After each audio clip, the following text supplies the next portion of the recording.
Mittai Theruvu khadi Gramodyoga എംപോറിയത്തിൽ Vishu Easter മേള 2025 ആരംഭിച്ചു. April 19 വരെ ഖാദിക്ക് 30% സർക്കാർ റിബേറ്റോടെയാണ് മേള നടക്കുന്നത്. ഉദ്ഘാടനം മേയർ ബീന ഫിലിപ്പ് നിർവഹിച്ചു.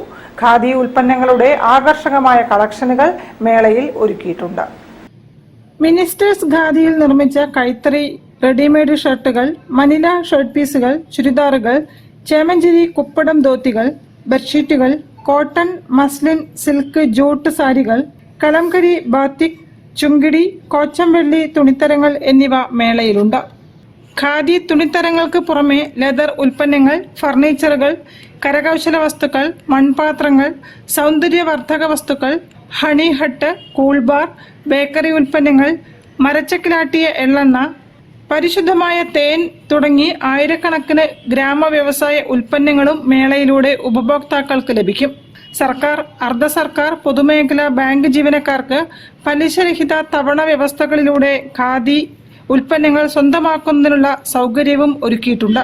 വിഷു ഈസ്റ്റർ മേളയുടെ ഉദ്ഘാടനം corporation mayor doctor Beena Philip നിർവഹിച്ചു. സ്വാതന്ത്ര്യ സമര പ്രസ്ഥാനത്തിലെ ഏറ്റവും നിർണായകമായ ഒരു സന്ധിയായിരുന്നു സത്യം പറഞ്ഞാൽ സ്വദേശി പ്രസ്ഥാനം. അവരവരുടെ നാട്ടിലുണ്ടാക്കുന്നത് അവരവർ ഉപയോഗിക്കുക എന്ന് വെച്ചാൽ ഉപ്പിന് നമ്മുടെ കടലിലത്തെ ഉപ്പ് വെള്ളം കുറുക്കി ഉണ്ടാക്കുന്ന ഉപ്പിന് ബ്രിട്ടീഷുകാർക്ക് നമ്മൾ ചുങ്കം കൊടുക്കണം എന്ന് പറയുന്ന എന്തൊരു ആഭാസമാണ്.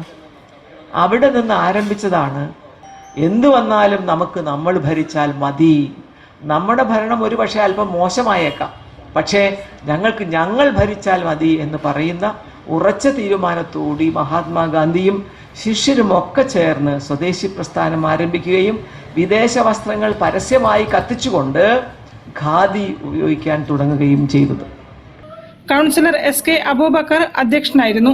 സർവോദയ മണ്ഡലം സംസ്ഥാന പ്രസിഡന്റ് ടി. ബാലകൃഷ്ണൻ, ജൈവ കൂട്ടായ്മ ജില്ലാ president C P. Abdurahiman, Lions Club of East president advocate Dainy Russel തുടങ്ങിയവർ സംസാരിച്ചു. President K. മുരളീധരൻ മുഖ്യപ്രഭാഷണം നടത്തി.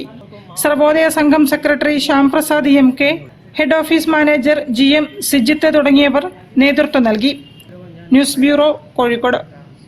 കൂടുതൽ വാർത്തകൾക്കും വിശേഷങ്ങൾക്കും കോഴിക്കോട് ജില്ലാ വാർത്തകൾ എന്ന